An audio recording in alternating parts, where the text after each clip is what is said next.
Ukulele Tales, the ukulele podcast with John Atkins. Hello and welcome back to your midweek treat, Ukulele Tales, the ukulele podcast. As ever, a great big thank you to Carla Music, the show's sponsor. Visit carlabrand.com/uketeacher for a 10% discount on anything on the Carla website. Did you guys have a good week? I hope you're all keeping well. What did you think of the Victoria Vox episode? Lots of great stuff to unpack there, and believe it or not, if I get round to finishing editing it, there should even be an extra 10 or 20 minutes or so up on Patreon in the next week or two as well. In fact, I realised that she snuck into the conversation that she went to music school with John Mayer. And not only that, but while I was reading up on her Wikipedia page, I stumbled upon the fact that he actually wrote a song about her called, appropriately enough, Victoria. So lots of fun stuff to unpack from last week's episode, and if you haven't heard it yet, I really encourage you to go back and check it out. Now, coincidentally, my guest this week has something in common with Victoria, in that he also went to Berklee Music School, although not at the same time as Victoria and John Mayer, I don't think. Not only that, but he's also the second bona fide Grammy Award winner that we've had on the podcast. Yes, today I am talking to the musician par excellence, Danny Weinkauf, perhaps better known as the bass player and occasional vocalist for one of my all-time favourite bands, They Might Be Giants. As you may or may not know, and I do feel like I've dropped it into at least a couple of interviews, They Might Be Giants have been my joint favourite band ever since just before my 10th birthday, when Birdhouse in Your Soul was riding high in the charts.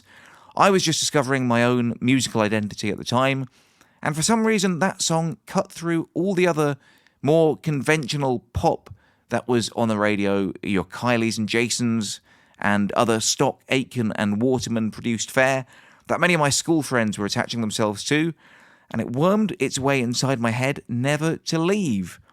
Since then, I've followed them avidly for many years, being the only TMBG fan I knew.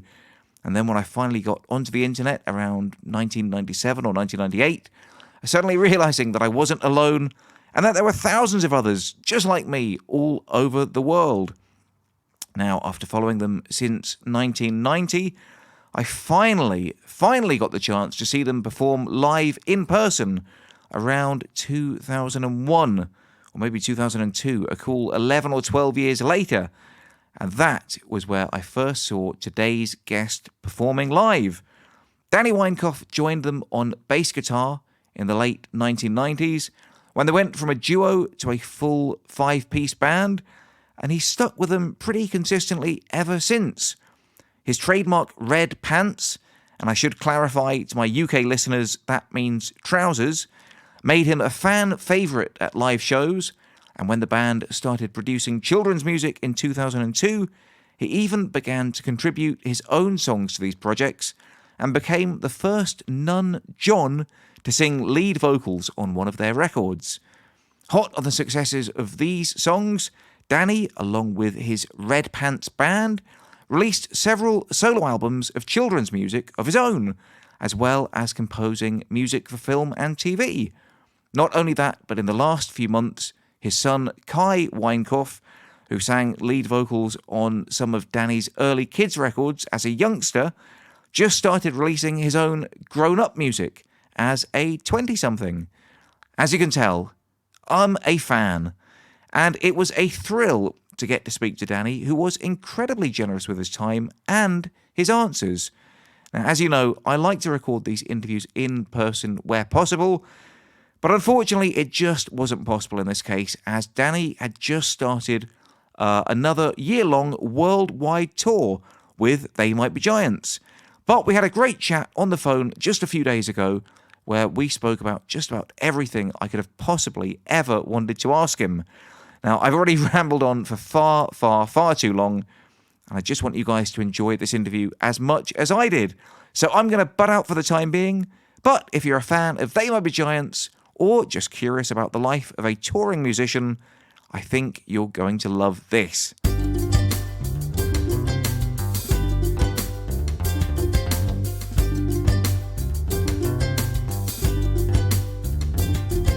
was just over there recently. I think I told you my daughter's studying abroad in London. She's a junior in university, and my wife and I were there for 10 days traveling around. It was pretty great. Oh, that's lovely. Is that your first time? I mean, obviously you've been there with They Might Be Giants a bunch, but your first time. I've been first time with my wife, and first time with my wife and my daughter. So yeah, it was nice to be there, vacationing rather than just on a work trip. Yeah. I guess kind of being in a band, maybe you sort of travel the world but don't see much of it. Well, we do, but I don't get to share it. Yeah. It's not sending a photo of something you've experienced to your family members. It just doesn't hit them the same way. Not quite the same, yeah. So first things first. So how is the tour going? The tour has been really fantastic. Every show so far has been sold out. I think maybe it's a combination of, we're doing the 30th anniversary of Flood, the album Flood, but also maybe COVID has something to do with it. But it seems like the crowds are even more enthusiastic than usual. Some of the towns, like in Atlanta, we actually went from having 2 shows at a venue that we usually play. We found a venue that was more than twice as big and sold that out. So it's really been a terrific response from the fans, and it's really great to play. It was quite a while where the band hadn't really been out for very much. The last couple of years we've only played in the studio, so it's really feels like a long time coming, and it feels like a celebration. Yeah. Hey, talking of the COVID stuff, this is like a crazy thing. About 3 years ago, I had tickets to come and see you guys in LA, and then it was cancelled. And in the sort of intervening 3 years, we've like moved house about 4 times. Now we're back in England. And yet the weekend that it's been rescheduled for is actually the weekend I'm back in LA for NAMM. So I'll get to go and see it after all. You mean in April? In April, yeah. Oh my gosh. Fantastic. Yeah. I've been carrying like this ticket around on my phone for 3 years thinking, well, I don't want to get rid of it just yet, just in case. But it's kind of crazy, right? Crazy. Yeah. That is crazy. Wow. So it's funny how these things work out, right? Well, hopefully, yeah. Yeah, hopefully, right? Yeah. So what happened to the red pants? You don't seem to wear them so much anymore, is that right? Or no, I do. I wear them. Well, when I do my children's music, I always wear them. And then I wear them with the Giants, a fair amount. I mean, I think on this tour I have 4 different color pants, and one of them is red. Okay. So, it wasn't some kind of rule. It actually was. It was more something that the fans latched onto. I had this red pair of pants that I wore years ago with the band, and for some reason, whenever I wore those particular pants, the fans would call attention to it and post photos on Facebook, etc. And then it started to get to the point where if I didn't wear the red pants, people would comment. So I bought a couple more pairs. But, the world is multicolored. So, yeah. I didn't want to just keep wearing. So, I do still wear them, but it's not some kind of exclusive thing. Okay, that's cool. Hey, just before we go any further, I've been listening like for the last week or two since we've sort of been emailing back and forth to all your stuff. I've been like doing a lot of research and everything. And then a couple of days ago, I was like, I should probably check out your son's record because you've been mentioning that on Facebook a bunch. Right. And I just want to say it's terrific. Like, I had no idea what I was expecting, but it's so good. Oh, thank you. Thank you so much. Yeah, he's just starting out. He went to university for math, and he just got out of school. And while he was in university, he, was in an a cappella group for 4 years. So his ears, as a result, just got so fine-tuned, and he's come home and he's starting to write these songs, and I can't believe, how he's leaps and bounds where he was from when he left. And he didn't study, he studied music, just general music classes or whatever, but he wasn't a music major or anything. But he seems to be coming into his own, and I'm really proud of him. It's really fun for us to do together, obviously. I never imagined that, that he would be this good at it. So it's been fun. And, he's got a bunch of other songs that we have just put them together so we can make it a full record, full album. And it's funny because you're doing like kids music and he's doing like really mature, like grown up music. Exactly. Yes. It's very sincere. He's at that age. Yeah. Everything, love is a new thing for him. And, right. injustice and all these things are like foremost on his mind. So it's it's a good time to capture that as an artist, I think. So Yeah, yeah. yeah. I didn't realize until, again, like I say, like this last week or so when I've been listening back to all your stuff, that it's him singing on, all your kids' records, like the Spelling Bee and everything. That's him, right? Yeah.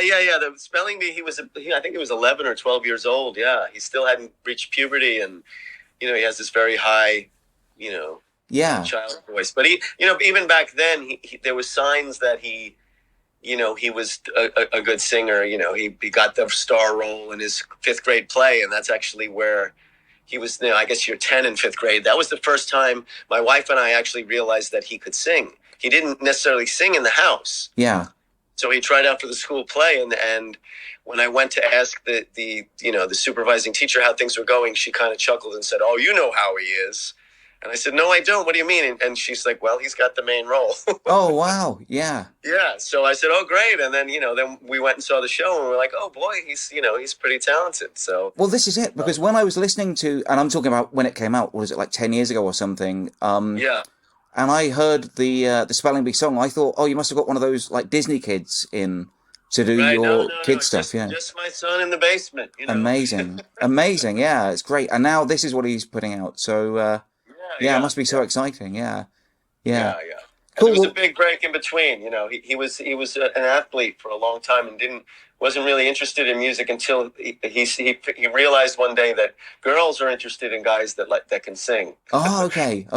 And it kind of switched overnight. There was a birthday party for a girl when she was 16 or something, and he sang a song at the party, and all the girls started swooning. And literally the next morning I woke up and he was sitting on our living room couch with an acoustic guitar in his hand, strumming it, saying, "Dad, can you show me how to do this?" Amazing. Yeah. That's exactly. He stopped playing sports like kind of that minute. Amazing. That's exactly why I played guitar as a kid, I'll be honest with you.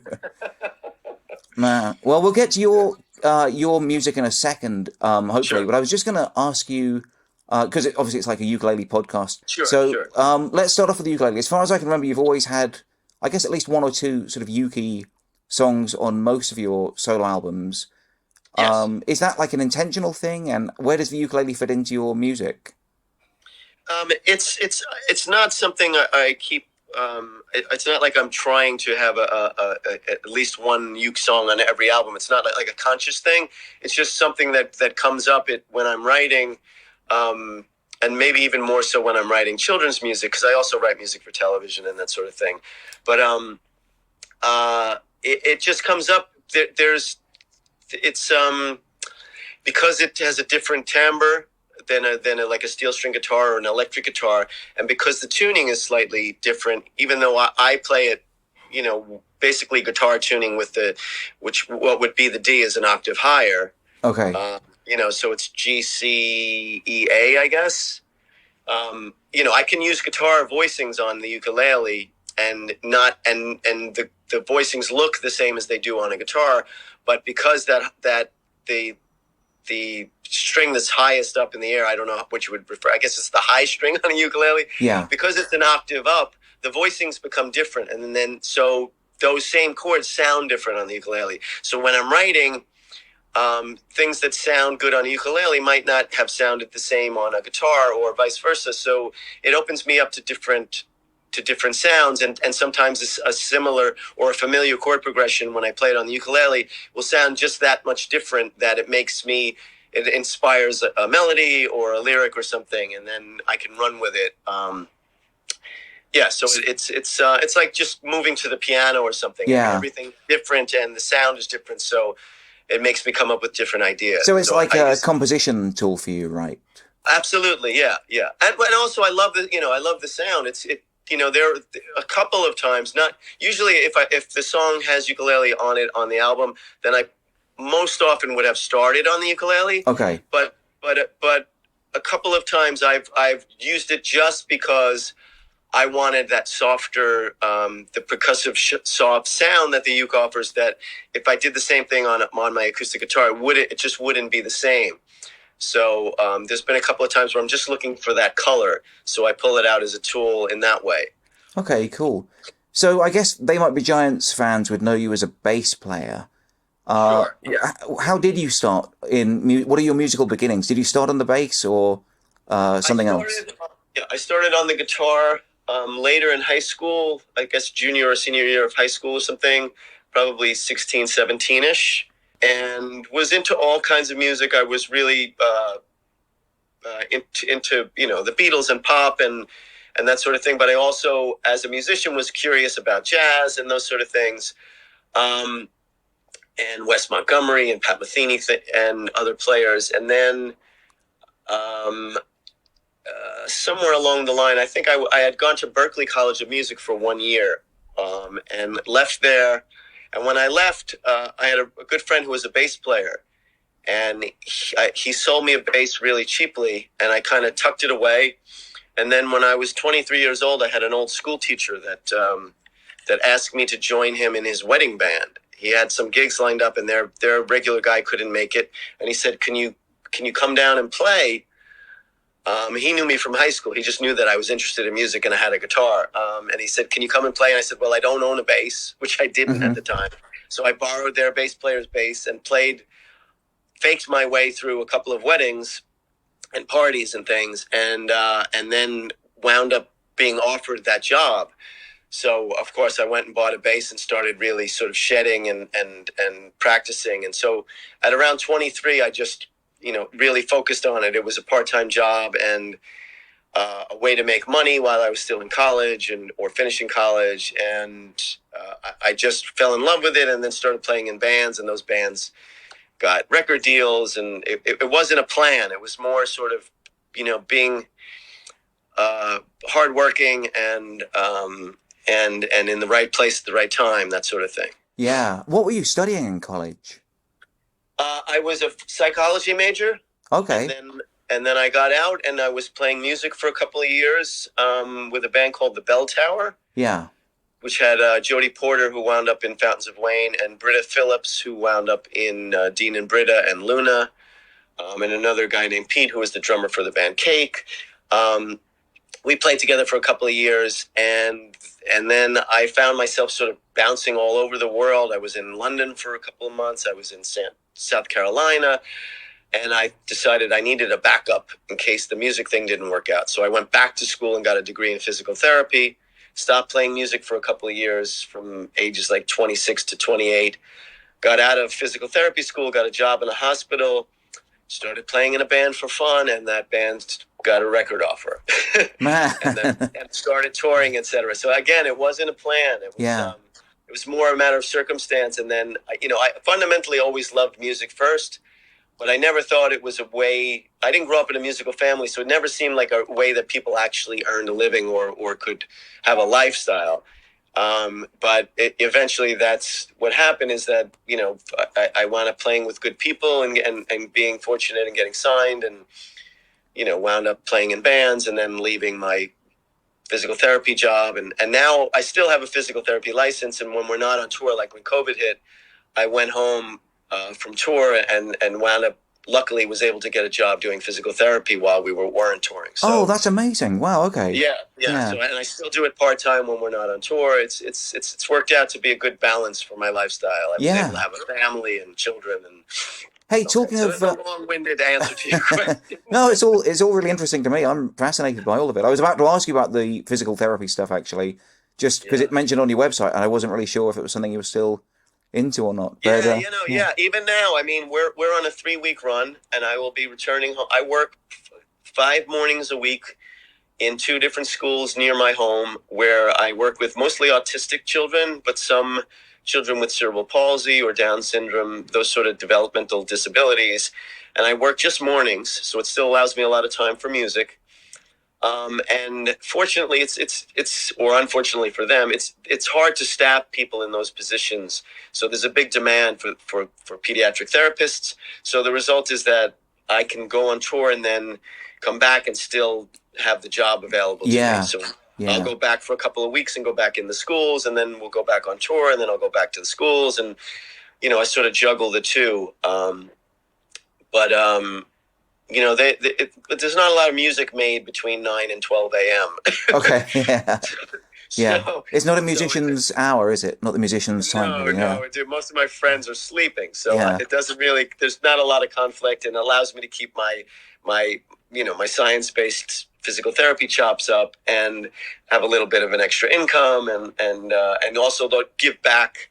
It's a very different motivation for me. The music is more like a self satisfying thing. I have to leave my family and go away from them, and it's about me feeling artistically rewarded and getting to play in front of crowds and that sort of thing. And then when I come home, it's all about these kids and trying to make their lives a little better and make their families' lives easier and that sort of thing. So it adds a little bit of humility and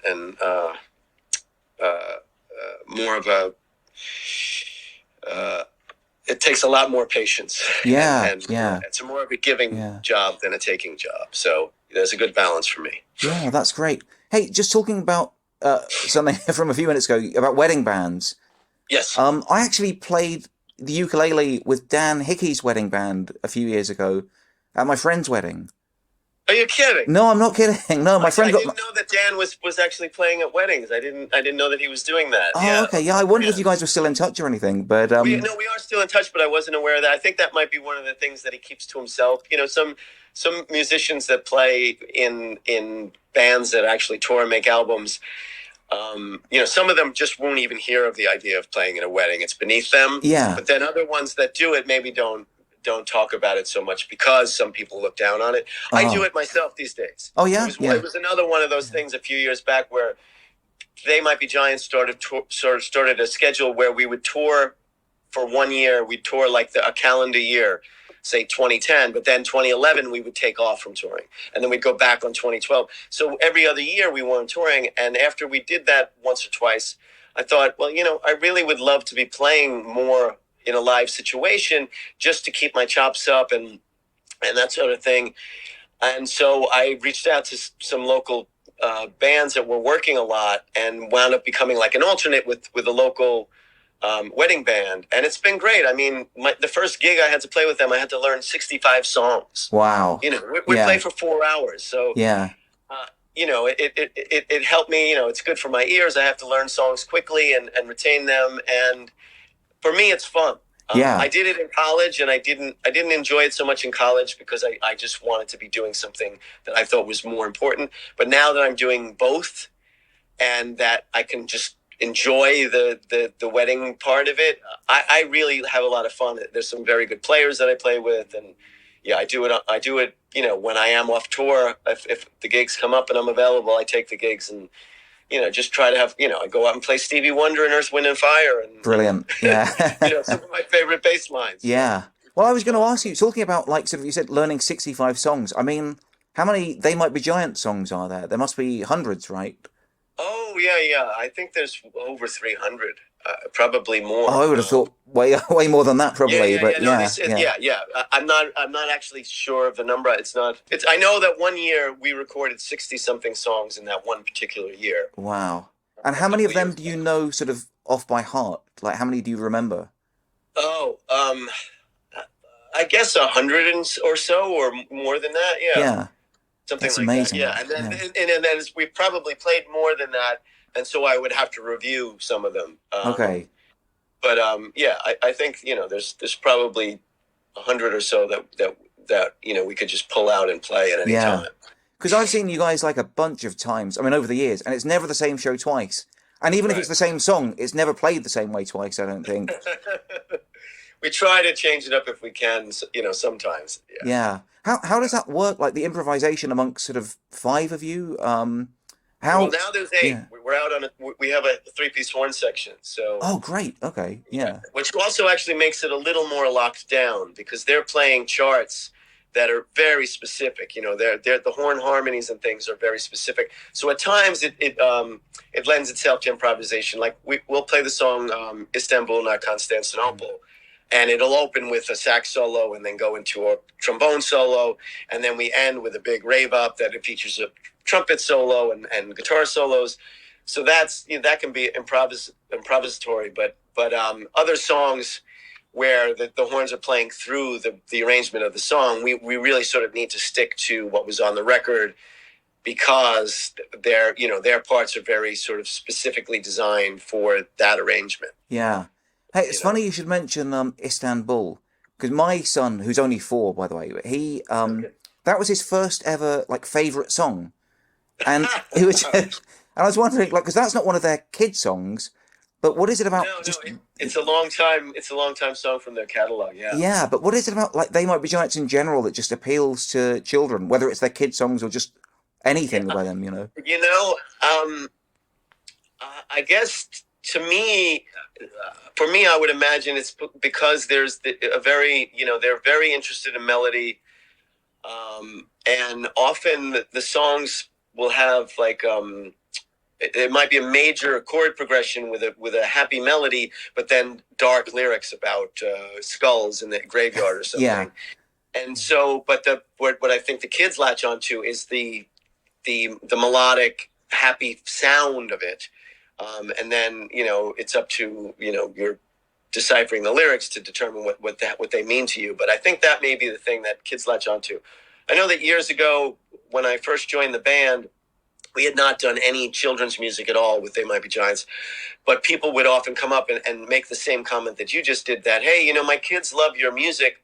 Why don't you guys write some stuff that's more specifically geared towards kids, because we think they'd love it. And it happened over and over and over and over again until finally John and John relented, and we came out with the album No, and it was received so well that then we went ahead and signed a contract with Disney and did more records and had more success, etc.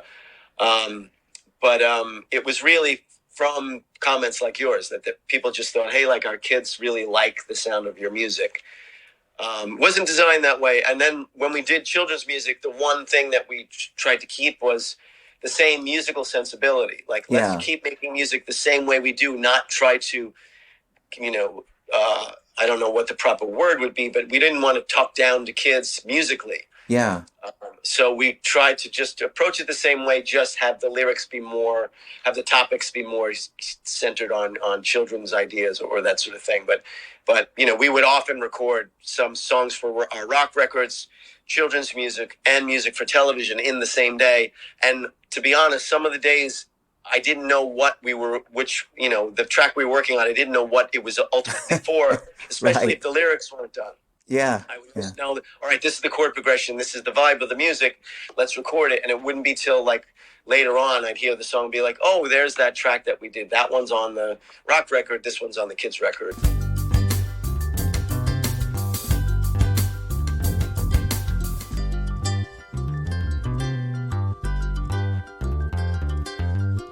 I hope you're enjoying this episode as much as I enjoyed recording it. There's lots more still to come, but I just wanted to say, if this is your first episode of Ukulele Tales, then welcome. Please, please, please spread the love by sharing it with your friends and family, as the only way I can keep this going is if people actually listen to it. It comes out for free each and every Wednesday, and it is available in all the usual podcasty places. Also, if it is your first episode, there are some great ones in the archive to check out. If you like this one with Danny Weinkauf, I think you'll really love my chat with Bagiti Kamalo from a few months ago. He played bass on Paul Simon's classic Graceland album and has toured with him on and off ever since. He had a great story to tell about how music literally saved his life, taking him from the poverty-stricken streets of South Africa to a brand new life in the USA. There's also a great chat with Canadian ukulele supremo James Hill, which took place way back in episode 1. And James always has a lot of great stuff to talk about, so that's a wonderful episode you're going to really enjoy checking out too. And if you are a uke lover, there's chats with top people like Jake Shimabukuru, Victoria Vox, Bernadette Teaches Music, and lots more top players and personalities. Have a rummage around and see what takes your fancy. I'm sure you'll find something you like. Also, I have an email address, and I love getting messages from you. So if you've listened to this episode and you've enjoyed it, why not drop me a line to say hello? Just email uketeacher@grabyouruke.com, and I'll be really happy to hear from you. And I do read and reply to every single message I get. Eventually. And lastly, if you really like the show and you'd like just a little bit extra, why not subscribe to my Patreon page, patreon.com/uketeacher. There's bonus content from lots of my guests, including the above-mentioned James Hill, Tyler from 10 Thumbs Pro, Christopher Davis Shannon, and more. And just by subscribing for a few dollars a month, it helps support the podcast and helps me to continue to get top guests and record some great interviews with them. Anyway, that's enough blathering from me. Let's hear some more from Danny Weinkauf.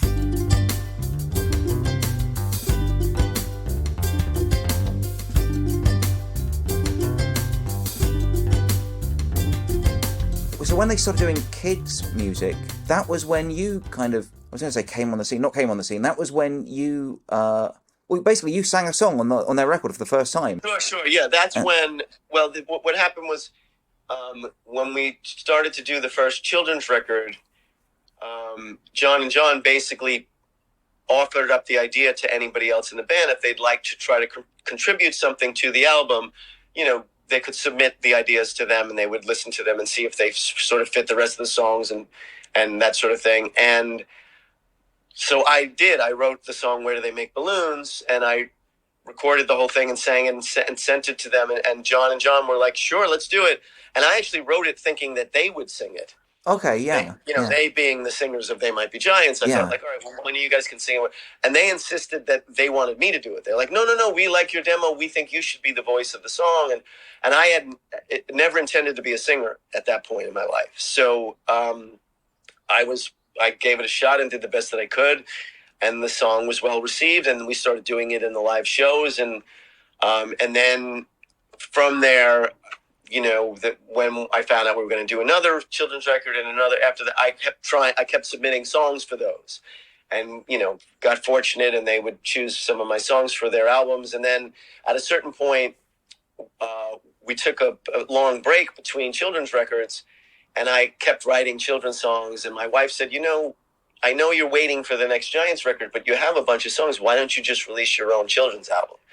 And that's how the first Danny Weinkauf children's record called No School Today. That's how that came about. It was basically my wife suggesting it, probably 20, 30 times because I'm a husband and I don't listen to my wife well enough. But, when she was right. And so I eventually did put out my own album and then continued to write children's songs. I really do enjoy it. It gives me a certain freedom and in the recording studio, and I can basically do any style of music, and I play most of the instruments on all the songs, so it's fun for me to try to do something jazzy and play the drums and play piano or something ragtime or something hip hop or something whatever the genre is.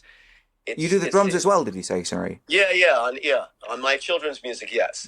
So it's a really fun thing for me to do. And again, I get to sing, and I go and sing in public when we do live shows, and that's a whole different experience on stage. It's it's incredibly rewarding in a much different way than being the bass player on stage. So, it's a really fun project for me. Did you have any ambition to sort of make your own solo music before the kids' projects came up? Well, yes and no. I mean, yes, in that I always wanted to be in a band where I could possibly be one of the writers and be involved in the recording process and the creation of the songs. But I never thought that my voice was good enough for me to be a lead singer. So I would always write songs with the idea that maybe somebody else could sing them. Yeah. And I've done a bunch of that over the years. And even now that my son, as we mentioned before, my son Kai is 23 and he just came out with his first EP and he's making an album and etc. I'm not writing with him, but I'm in the studio with him. So it's fun. It's a different kind of fun because, I'll play guitar on some of the tracks. I'll play keyboards.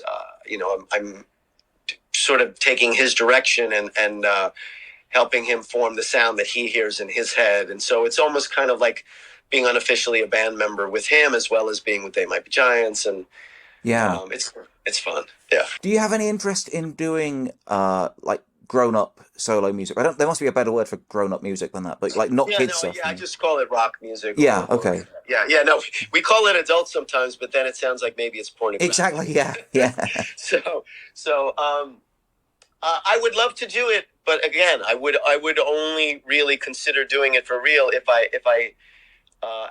again, I've done this with other people in the past that just didn't pan out as well as They Might Be Giants did. But if I met a singer that wanted to write together or something, I would be happy to be in that situation and do that. I just don't think that I don't see my voice, especially at this point in my life. I'm not a young man anymore, so I don't see me as a lead singer, for new music.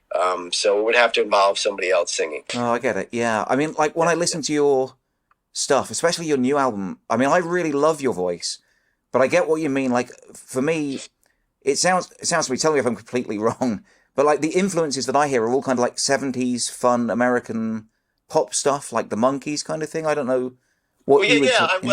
I'm hugely influenced by the Beatles. That's pretty much always been my favorite band. And yeah, maybe it sounds like the Monkees or something because it's my take on the Beatles, which is not as good as the Beatles. So they Monkees. Well, honestly, I prefer the Monkees, to be honest with you. But funny. Yeah. Oh my gosh! But I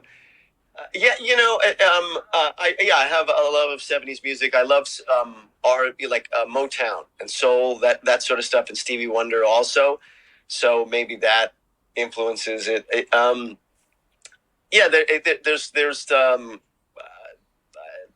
I couldn't limit my influences to just a specific genre. What comes out, and like I said, making children's music for me is primarily fun. yeah. So I don't try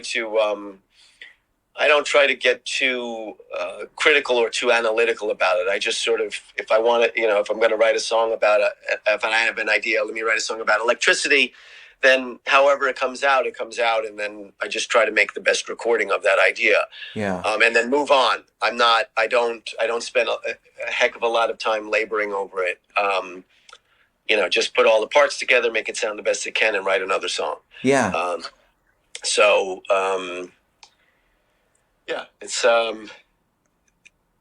maybe the sound is just what's ingrained in me from being a child in the 70s. Right, something. That makes sense. Yeah, I mean, it's all very upbeat, positive stuff. Anyway. Yeah, well, that's it's for kids, so I'm limited in. I have written a lot of dark music, but I tend to use that either for television or for the parts of my computer that people can't access.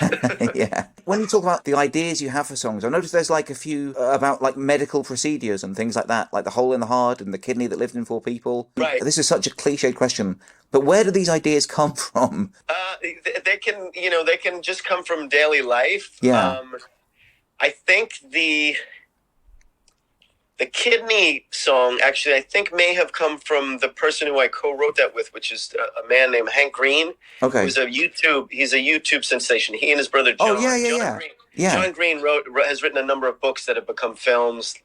The Fault in Our Stars. Fault in Our Stars, etc. Right. Yeah. That's his brother John. So Hank has all kinds of YouTube videos about science, about psychology, about different academic topics. He's a brilliant guy and a character. He's a really interesting person. So and loves music and has his own band.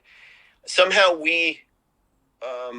I saw a video. Maybe my son was watching one of his videos, and in the background I saw a picture of They Might Be Giants. And I reached out to him and I said, "Hey, would you ever want to collaborate? I play with They Might Be Giants. I love your stuff." And then he said, "Well, yeah." And I think somehow we talked about it and we came upon the idea of this true story of a kidney that had lived in 4 people. And so I said, "All right, let's do it. Let's write this song." And I wrote music and I sent it to him, and then he wrote lyrics and sent it back to me, and then I wrote a chorus. And so then he sang it, the verse, and we sang the choruses together. And it was a full-on collaboration, although we were not in the same room together. So that was based on something that was real in the world that we just wanted to make a song about. Many of the other songs are just something happens in my daily life when my kids were younger. I Am a Paleontologist, which is a They Might Be Giants song. Yeah, yeah. We were making a science record, and I sat down to write a song about electricity, and I was having a little bit of a hard time. And then my son was a humongous a dinosaur fanatic. And so I thought, well, this I know about. And I said, all right, I'll write about paleontology. And I wrote the song, in about 15 minutes because it was something foremost on my mind. It was something I talked about with my son every day. Yeah. Yeah. So it just, I was able to write that very easily. So that's amazing. A lot of the songs, even though they may be children's topics, they may be something that directly was happening in my life that particular day or something. Oh, that's funny you should mention paleontologist, because I assumed that would have been one of the ones that would have had like a lot of research into it. But you just knocked it out. Some of them do. Yeah. Some of the songs do have research. When I did a song called My Magic Helicopter, and I wanted the idea that, you're taking the helicopter through the heavens, through the stars and the different, galaxies and the constellations and things. And so I had to look up some of those to make references to them and, have it be a little more scientifically based in the bridge section of the song. So there are times when, and even the song Elephants, which is another They Might Be Giants song. I was riding my bike one day and there were people in the road and I thought, get out of my way. And then started singing and then sang into my phone, get out of my way, the elephants are coming through your town today. And then I said, okay, I have a song about elephants. And then what do I know about elephants? And I remembered a story of this elephant stampede where they trampled over, a house in Sri Lanka. So I looked up the details of that. And then I started looking up elephants and the way that they communicate and, the wave sounds through the ground and incorporated all of that information into that song. So, yeah, sometimes there's definite research involved. And then other times it's just things from my day to day. Cool. Okay. There's one specific song I wanted to ask you about. Just if you can tell me a little bit about it, like musically, Homer, Danny, and Alf. I've got like an idea what that means, but I was wondering if you could tell me for sure. Well, I'm glad you asked because I think that's one of the least appreciated of all my tracks. Homer, Danny, and Alf. It is Homer is for Homer Simpson. Yeah. Danny is for Danny Elfman, not for me. Oh, okay. And Alf is for Alf. Clausen, was it? Alf Clausen, exactly. Yeah. Who is the man? So Danny Elfman is a very famous Hollywood composer. And Oingo Boingo as well. He wrote, all the scores for like Batman and all these great movies. And he wrote the original theme to The Simpsons. Yeah. And then Alf Clausen was hired to take that sort of Lydian-based theme and run with it and create the music for the episodes for the shows. And so I love that music. I love the music in the shows. I love the theme song.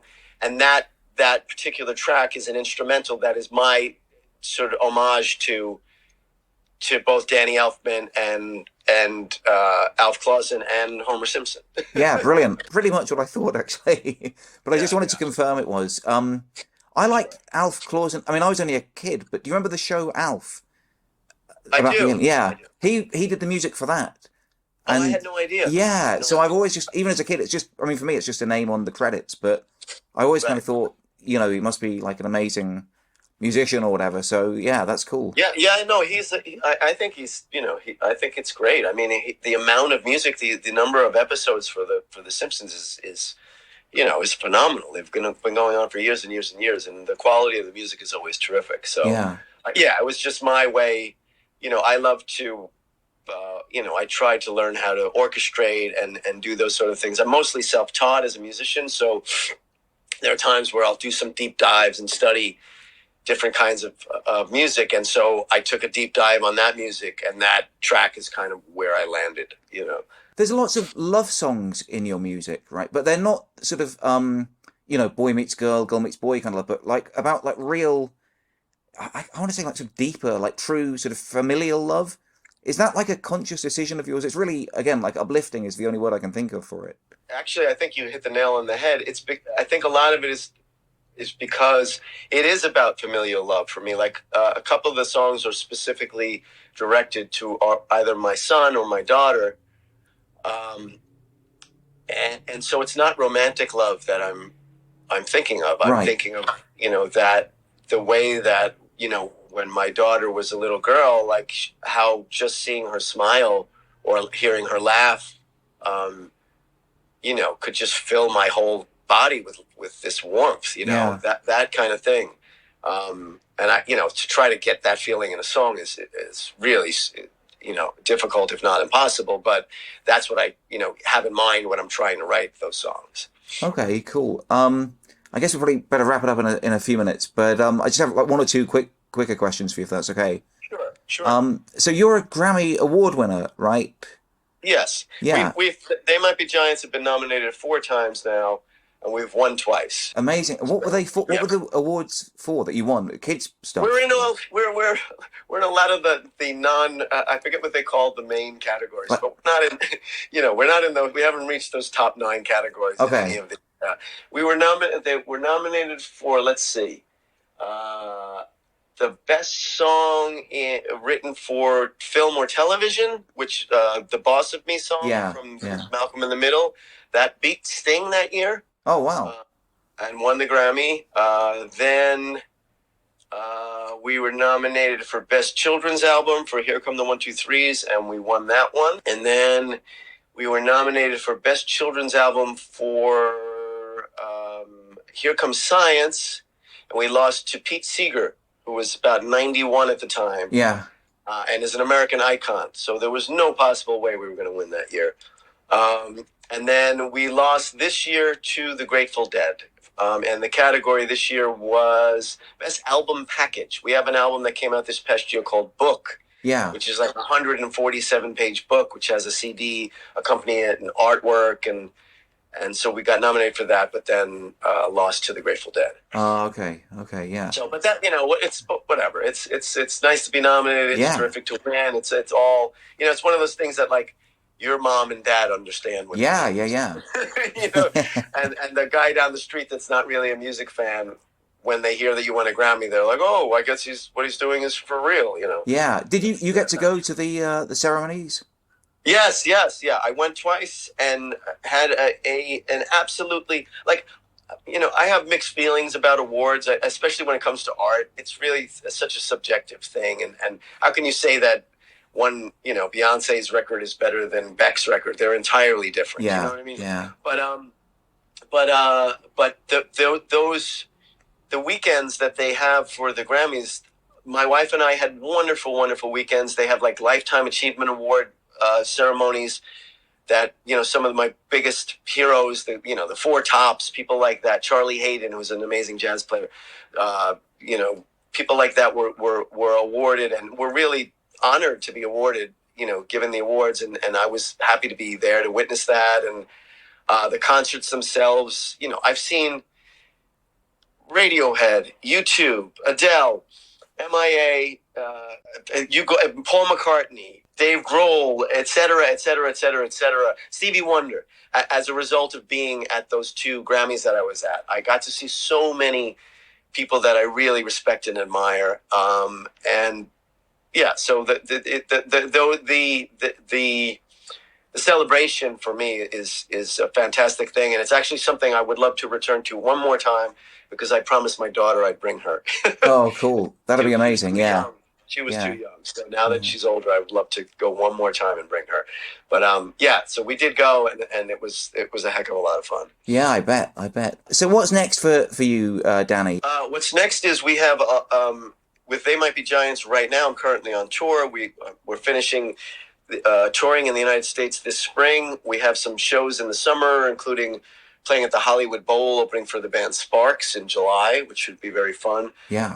Then we go to Australia and the UK in the fall, which is also exciting. I love both places. I will be doing more children's shows with my band, just under Danny Weinkauf. The new album came out this year, so I'm still hoping that maybe some of those songs will get to children's radio. And I'll be working more with my son, who'll be releasing an album hopefully this summer, and then he'll be, putting together a band and touring, and I'll probably be helping with that in some respect. And I'm also, I've just recently signed a contract to write music for educational videos for children, where I will just be doing background music for this company called Nearpod that makes all these videos on various educational topics. So I'll be creating music for them as well.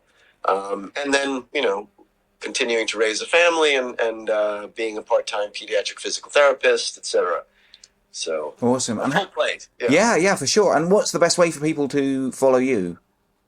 I guess the easiest way is to just go to wherever you find your music. Go to Spotify or iTunes or Amazon or Apple Music or Tidal or whatever. Look for Danny Weinkauf, Weinkauf.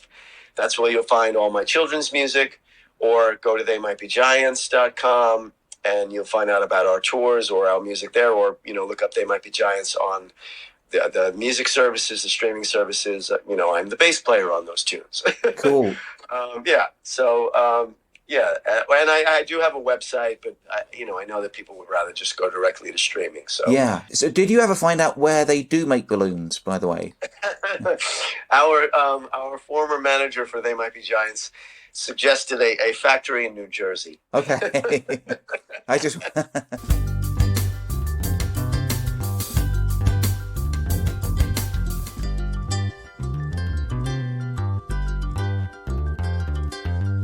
And there it is. What fun. I really, really enjoyed chatting with Danny, and with a bit of luck, I might get to speak to his son when his first full-length album drops later this year. And if you're wondering where to go from here, I really can't recommend enough checking out Danny's most recent solo album, Light Up Your Love, which was released at the beginning of this year. It's chock full of fun, upbeat, life-affirming songs about childhood, family, love, and lots of other good stuff. And for the ukulele lovers amongst us, the song Pomegranate is a surefire winner. Also, check out the They Might Be Giants kids albums. Danny has at least one song on each of these, as far as I'm aware. And where do they make balloons? I am a paleontologist, and especially, at the moment for me at least, elephants are all absolute corkers for my money. So, a big thank you once again to Danny Weinkauf for taking the time to talk with me. I hope you guys have enjoyed the show, and again, I'd love to hear your thoughts. Now, I'm on Facebook, Instagram, and, for the time being at least, Twitter.